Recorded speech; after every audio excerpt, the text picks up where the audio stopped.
चलिए आगे बात करेंगे थ्योरम नंबर 3 की। और थ्योरम नंबर 3 देखो क्या कहती है, the perpendicular from the centre of a circle.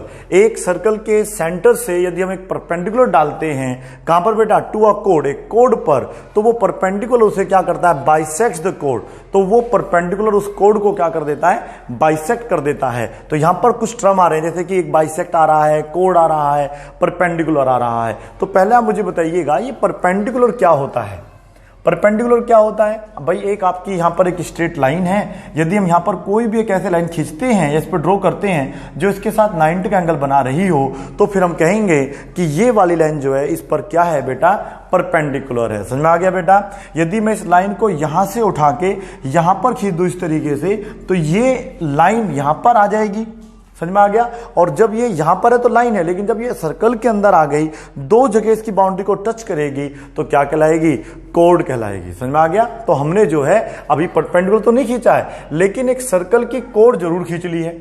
आप समझिएगा क्या कहा उसने कहा परपेंडिकुलर ड्रॉ करना है फ्रॉम द सेंटर। सेंटर कहां है, ये रहा।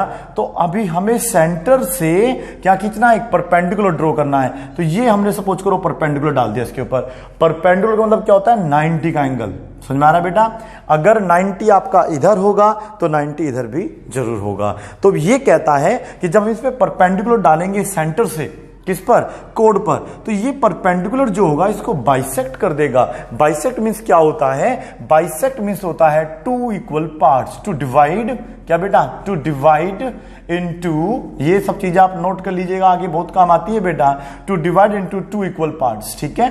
दो इक्वल पार्ट्स में यदि कोई भी एक लाइन एक दूसरे को बांट देती है तो उसको हम बाइसेक्ट कहते हैं। मींस ये जो परपेंडिकुलर है, ये इस पर अगर परपेंडिकुलर मतलब इसको जो है, मतलब सेंटर से अगर हम लोग कोड पर एक परपेंडिकुलर डालते हैं, तो वो परपेंडिकुलर जो है उस कोड को क्या कर देता है, बाइसेक्ट कर देता है। मींस ये वाली लेंथ जो है इस लेंथ के क्या रहेगी, बराबर रहेगी। यदि थोड़ी सी समय के लिए मैं इसको ए और बी मान लेता हूं, ठीक है बेटा, इसको ओ मान लेता हूं, इसको एम या पी मान लेता हूं, तो हमें यह प्रूफ करना होगा कि जो ए एम है वो बी एम के क्या होगा बेटा, बराबर रहेगा। और कुछ इंफॉर्मेशन तो यहां पे हमको उसने दी नहीं है। तो पहले गिवन क्या है तो लिख लेते हैं, a circle with centre O. क्या लिखेंगे बेटा, a circle with centre O in which, a circle with centre O, एक हमारा सर्कल है जिसका सेंटर क्या है बेटा, ओ है, इन विच, जिसमें, बताइए क्या दिया हुआ है बेटा आप लोगों को, इसमें आपको ये गिवन है कि जो ओ एम है, ओ एम जो है वो क्या है बेटा, परपेंडिकुलर है। परपेंडिकुलर ऐसे लिख सकते हैं, ठीक है बेटा, परपेंडिकुलर है किसके ऊपर, ए बी के ऊपर। समझ में आ गया। ए बी क्या है हमारा, कोड है। ए बी हमारा क्या है, कोड है। उसने खुद कहा है the perpendicular from the centre of a circle to a कोड, ठीक है। कोड पर यदि हम लोग एक परपेंडिकुलर लेते हैं, वो भी कहां से, सर्कल के सेंटर पे से, ठीक है बेटा, तो वो हमेशा उस कोड को क्या कर देता है, बाइसेक्ट कर देता है। इसको बोलते हैं टू प्रूव। क्या बोलते हैं बेटा, टू प्रूव। समझ में आ रहा है आप लोगों को। क्या प्रूव करना है, हमें प्रूव करना है कि जो हमारा ए एम है वो हमारा बी एम के बराबर होगा। हमारा जो ए एम है वो किसके बराबर होगा, बी एम के बराबर होगा। समझ में आ गया। अब कैसे इसको सोल्व करना है, इसमें हमें एक कंस्ट्रक्शन करना पड़ेगा। क्या करना पड़ेगा बेटा, कंस्ट्रक्शन, क्योंकि और कुछ दिया नहीं है इसमें, ठीक है बेटा। तो जब ऐसा कुछ नहीं होता तो हमें दो ट्रायंगल बनाने पड़ते हैं। क्या करने पड़ते हैं बेटा, दो ट्रायंगल। और ट्रायंगल हम आराम से बना सकते हैं, आप ध्यान से देखिएगा। यदि मैं ज्वाइन कर देता हूं ओ ए और ज्वाइन कर देता हूं ओ बी को, तो हमारे दो ट्रायंगल बन जाएंगे, नहीं बन जाएंगे। यदि मैं इन दो ट्रायंगलों को कॉन्ग्रुएंस कर दूंगा, तो क्या आपको लगता है कि इसका ये वाली जो लेंथ होगी इस लेंथ के बराबर हो जाएगी, बिल्कुल हो जाएगी। तो पहले मैं यहां पे लिखूंगा कंस्ट्रक्शन। क्या लिखूंगा बेटा, कंस्ट्रक्शन में लिखना पड़ेगा मुझे। क्या लिखना पड़ेगा बता दीजिएगा। मैंने ज्वाइन किया है, किस किस को ज्वाइन कर दिया है, मिला दिया है, ओ को ए से, ओ को बी से, तो join O A and O B. समझ में आ गया बेटा। अब हम सिंपल लिखेंगे प्रूफ, दो हमारे ट्रायंगल बन जाएंगे। उन दो ट्रायंगलों का मुझे नाम बता दीजिएगा। उन ट्रायंगलों का नाम होगा, देखो ऐसे लिख सकते हैं, ओ ए एम। क्या लिख सकते हैं बेटा, triangle O A M and triangle. जैसे हमने देखो पहले ओ ए पे गए हैं तो रेडियस लिया है, तो यहां पर भी पहले रेडियस लेंगे, तो ओ बी एम क्या बन जाएगा बेटा, ट्रायंगल आपका ओ बी एम। समझ में आ रहा है आप लोगों को? चलिए आगे बढ़ते हैं। अब हमें इन दो ट्रायंगलों को क्या करना है, कॉन्ग्रुएंस। अगर हम कॉन्ग्रुएंस कर देंगे तो बाय सीपीसीटी हमारा जो एएम होगा वो हमारा बीएम के बराबर हो जाएगा। और मैंने आपको बताया है जो चीज हमें टू प्रूफ में लिखते हैं उसको कभी भी प्रूफ के अंदर यहां पर नहीं लिखेंगे। मींस हमारे पास ये ऑप्शन नहीं होगा कि हम AM is equal to BM यहां पर प्रूफ में लिखेंगे, हमें इसके अलावा कुछ और लिखना होगा। चलिए एक चीज तो आप देखो, समझ में आ रहा होगा आप लोगों को, ओए क्या है, यहां से लेके ये सर्कल की बाउंड्री को टच कर रहा है तो ये रेडियस बन जाएगा। क्या बन जाएगा? तो ये भी तो सर्कल की बाउंड्री को टच कर रहा है वो भी, तो हमारा जो ओ ए है वो ओ बी के बराबर रहेगा। ये हमारा अलग ट्राइंगल है, ये हमारा अलग ट्राइंगल है। तो क्या मैं ऐसा लिख सकता हूं कि मेरा जो ओ ए है वो ओ बी के बराबर रहेगा और मैं यहां पे लिख दूं सेम रेडी? बिल्कुल लिख सकता हूं बेटा कि एक ही सर्कल की जो रेडी होती है वो हमेशा क्या होती है, बराबर होती है। चलो अब हमने इन दो ट्रायंगलों में से एक चीज तो बराबर करके दिखा दी, अभी दो रह गई है बेटा, ठीक है। एक चीज आपको दिख रहा होगा शायद, दोनों ही ट्रायंगलों में ओ एम आ रहा है, तो हम ये भी कर सकते हैं ओ एम बराबर हो जाएगा ओ एम के, और ये हो जाएगा बेटा आप लोगों का कॉमन। समझ में आ रहा है? आपको बस तभी समझ में नहीं आ रहा होगा यदि आपने चैप्टर 7 ढंग से नहीं पढ़ा है। यदि आपको दो ट्रायंगल कॉन्ग्रुएंस करने आते हैं तो बिल्कुल बेटा मान लीजिए आप एक प्रकार से ट्रायंगल ही पढ़ रहे हैं, बस वो सर्कल के अंदर बन गए हैं, इतना सा फर्क पड़ गया है। तो इन दो ट्रायंगलों को कॉन्ग्रुएंस करना आप पहले भी सीख चुके हैं चैप्टर 7 में, ठीक है। ओ एम क्या हो गया, कॉमन हो गया। और बेटा 90 का डिग्री कैसे भूल रहे हो, जब परपेंडिकुलर डलता है तो ध्यान रखना है 90 का एंगल 100% वहां बना होगा, तो लिख देंगे ओ एम ए, क्या लिख देंगे, एंगल ओ एम ए बराबर हो जाएगा ओ एम बी के, क्योंकि यहां भी 90 है तो फिर यहां भी क्या बनेगा बेटा, 90 बनेगा। और क्या लिख देते हैं यहां पे, ईच 90 डिग्री। क्या लिख देते हैं बेटा, each 90 degree. Very good, nice answer. अब हम क्या करेंगे देखिएगा यहां पे, तो अब हम क्या कर सकते हैं, दोनों ट्रायंगलों को लिख देंगे कॉन्ग्रुएंस। समझ में आ रहा है ना? तीन चीजें बराबर होने पे दो ट्रायंगल क्या हो जाते हैं बेटा, कॉन्ग्रुएंस हो जाते हैं। यदि दो ट्रायंगल कॉन्ग्रुएंस हो गए हैं तो भैया उनके बाय सीपीसीटी से जो कॉरस्पॉन्डिंग पार्ट्स हैं वो क्या हो जाते हैं, बराबर हो जाते हैं। तो हम लिख सकते हैं कि जो एएम है वो हमारा बीएम के बराबर आ जाएगा, ठीक है। अभी लिख रहे हैं बेटा, यहां भी लिख रहे हैं, टेंशन मत लो, ये तो मैं आप बता रहा हूं। अगर आप दो ट्रायंगलों को कॉन्ग्रुएंस कर लेते हैं तो ये कंफर्म है कि आप लोग उनके बाय सीपीसीटी से उनके कॉरस्पॉन्डिंग पार्ट्स बराबर कर सकते हैं। सीपीसीटी का मतलब क्या होता है बता दीजिएगा एक बार, corresponding parts of congruence triangles. चलिए अब इसमें एक 90 का एंगल आ रहा था ना बेटा, 90 का एंगल आ रहा था, क्या हमने उसके सामने वाली साइड ली थी क्या? बिल्कुल ली थी, उसके साथ की साइड भी ले ली, तो 90 का एंगल भी आ गया, उसके सामने वाली साइड भी ले ली, तो ये लगे RHS। ध्यान रखना है आप लोगों को, तो यहां पर आ जाएगा बाय RHS। R का मतलब क्या होगा, राइट एंगल, मींस 90 का एंगल लिया है। H का मतलब क्या होगा, हाइपोटेनस। हाइपोटेनस उस साइड को कहते हैं जो 90 डिग्री के सामने होती है। तो हमने देखिए OA यूज करी नहीं करी, देखो OA यूज करी थी। अगर OA भी यूज करा है, OB भी यूज किया है, तो हम लोग वहां पर क्या लगा देते हैं, RHS लगा देते हैं। समझ में आ गया? तो हमने एक 90 का एंगल यूज करा, 90 के सामने वाली साइड यूज करी, और कोई भी एक साइड इनमें से हमने यूज की है, और वो साइड थी हमारी बेटा OM। बेशक वो कॉमन थी लेकिन साइड तो थी। बाय सीपीसीटी से AM बराबर हो जाएगा BM के, ठीक है। पहले आप इसे नोट करिएगा, आप थ्योरम नंबर 4 सोल्व करेंगे। चलिए बेटा आगे देखेंगे थ्योरम नंबर 4, जो कि थ्योरम नंबर 3 का ही उल्टा रूप है, ठीक है बेटा। वहां पर जो आप लोगों को गिवन था वो इस बार प्रूव करना है, और जो पहले हमने प्रूव किया था वो इस बार हमको गिवन है। पता कैसे चलेगा, ये स्टेटमेंट पढ़ने से पता चल जाएगा। द लाइन ड्रोन, एक लाइन ड्रॉ की गई है through the centre of a circle, एक सर्कल के सेंटर से, कहां पे, टू बाइसेक्ट अ कोड, कोड को बाइसेक्ट करने के लिए। तो आपको प्रूव करना है इज परपेंडिकुलर टू द कोड, कि वो जो लाइन आपने ड्रॉ की है वो परपेंडिकुलर रहेगी कोड पर। और गिवन क्या है आप लोगों को, गिवन बेटा ये है कि अगर आपका ये क्या है, एक सर्कल है, और ये क्या होता है, इसका सेंटर है, ये कोड है, ठीक है बेटा।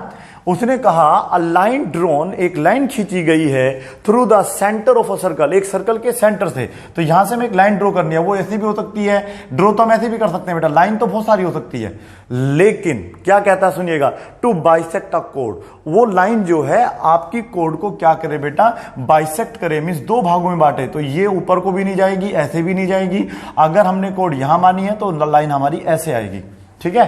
तो इसने नहीं बोला कि ये परपेंडिकुलर है या नहीं, उसने बस ये बोला है कि जब ये लाइन हमने इस पे ड्रॉ करी है तो ये जो है इसको बाइसेक्ट कर देती है। बाइसेक्ट मींस क्या होता है बेटा, अगर ये लाइन हमने यहां से खींचे तो AM बराबर हो जाएगा BM के। नंबर 3 में हमने उल्टा करा था, है ना बेटा, वहां पर हम लोगों ने AM बराबर लेके आए थे BM के, देखा था आप लोगों ने, ठीक है। पहले क्वेश्चन को ढंग से पढ़ लीजिएगा। तो फिर ये कहता है अगर ऐसा है तो वो लाइन जो है परपेंडिकुलर रहेगी किस पर बेटा, कोड के ऊपर। परपेंडिकुलर मतलब क्या हो जाएगा कि इस बार हमें देखो ये जो AM है ये तो यहां आ जाएगा ऊपर आपका, हमें गिवन है कि a circle with centre O, a circle with centre O in which लिखेंगे बेटा यहां पे, इन विच, जिसमें क्या गिवन बताइएगा, जिसमें AM बराबर हो जाएगा बेटा BM के। वेरी गुड, AM बराबर हो जाएगा BM के, गिवन है। पता कैसे चलेगा, देखो यहां पे पढ़ लीजिएगा, a line drawn through the centre of a circle to bisect a कोड, ठीक है। बाइसेक्ट अ कोड मतलब क्या होता है, कोड को वो लाइन जो है बाइसेक्ट कर रही है यदि, तो यहां पे दोनों आप यहां पे इस तरीके से बराबर लिख लेंगे।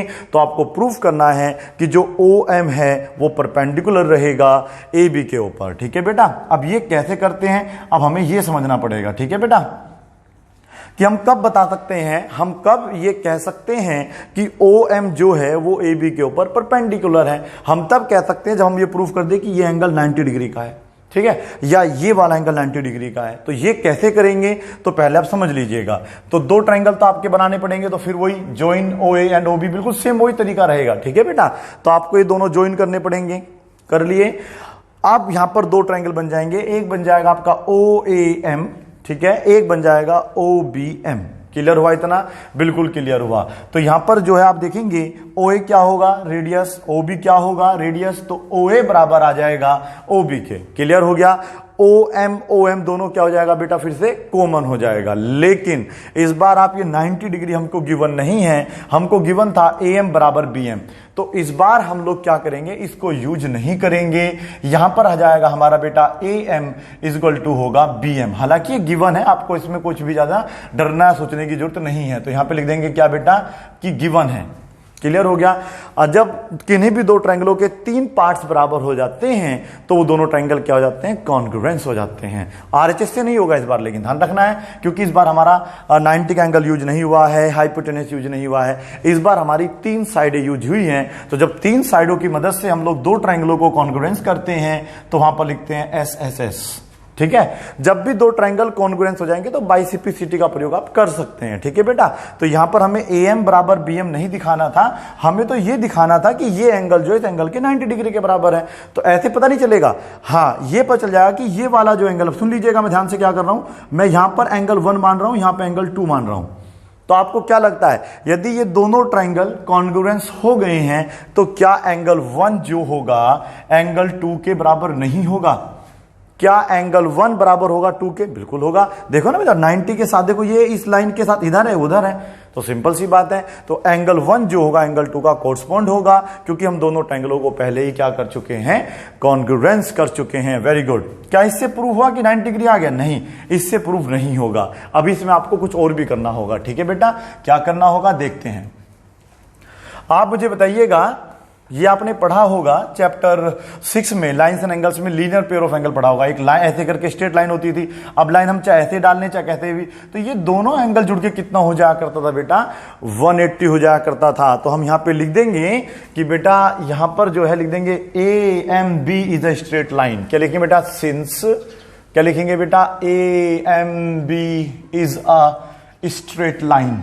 स्ट्रेट लाइन क्यों लिखेंगे, क्योंकि हम लोगों को लीनियर पेयर ऑफ एंगल बनाना है। अगर अब हम लोग, इसलिए हमारा जो होगा बेटा, ध्यान से सुनिएगा, ध्यान से देखिए और सुनिए मैं क्या कह रहा हूं। तो अब मेरा ये जो लाइन स्ट्रेट है, अब मैं अगर इन दोनों एंगलों को ऐड करूंगा तो टोटल हो जाएगा 180। समझ में आ रहा है बेटा आप लोगों को? तो एंगल 1 प्लस एंगल 2 को अगर मैं ऐड करता हूं तो 180 आ जाएगा, ठीक है। थोड़ी देर पहले मैंने प्रूफ करा था कि एंगल 1 जो है एंगल 2 के बराबर है, तो हम यहां पे क्या करेंगे, फ्रॉम इक्वेशन 1, इसको हम इक्वेशन 1 मान लेंगे, ठीक है। समझ में आ रहा है? फ्रॉम इक्वेशन 1 या लिखेंगे ये, चलो फ्रॉम इक्वेशन 1 लिख दीजिएगा तब भी चल जाएगा। इक्वेशन 1 से हमें पता चलता है कि एंगल 1 बराबर जो है 2 के है, यानी कि 2 के स्थान पे 1 रख सकते हैं, 1 के स्थान पर 2 रख सकते हैं। तो यहां पे आप क्या करेंगे कि एंगल 1 सेम रहने देता हूं, मैं एंगल 2 के स्थान पे क्या लिख सकता हूं, 1, क्योंकि दोनों एंगल बराबर हैं, इक्वल टू हो जाएगा 180 डिग्री। अब बताइए क्या करेंगे, कितने एंगल है, ये भी एंगल 1 है, ये भी एंगल 1 है, तो कितने एंगल हो गए, 2 एंगल 1 हो गए, है ना बेटा। देखिए कैसे, अगर आपको कंफ्यूजन है तो आप इसको अपने पास से x मान लीजिए, दोनों एंगल बराबर है ना, जब दोनों को x मानेंगे तो फिर ये भी x हो जाएगा, ये भी x हो जाएगा, या k मान लीजिएगा तो एक के कितने हो जाएगा, 2k हो जाएगा। समझ में आ रहा है ना, ये कंफ्यूजन नहीं होना है आप लोगों को। तो ये भी एक एंगल है, ये भी एक एंगल है, तो दोनों जुड़ के कितने हो गए, 2 एंगल। ये इसके नीचे पहुंच जाएगा तो एंगल 1 बराबर आ जाएगा 180/2, ये कैंसिल हो जाएगा, आ जाएगा 90। एंगल 1 अगर 90 है तो एंगल 2 भी कितना हो जाएगा बेटा, 90 डिग्री हो जाएगा। हेंस आप लिख देंगे, फिर क्या लिख देंगे लास्ट में बेटा, हेंस। तो जब ये 90 डिग्री हो गया तो ये भी 90 यानी कि OM जो होगा वो परपेंडिकुलर होगा AB के ऊपर। समझ में आ गया बेटा।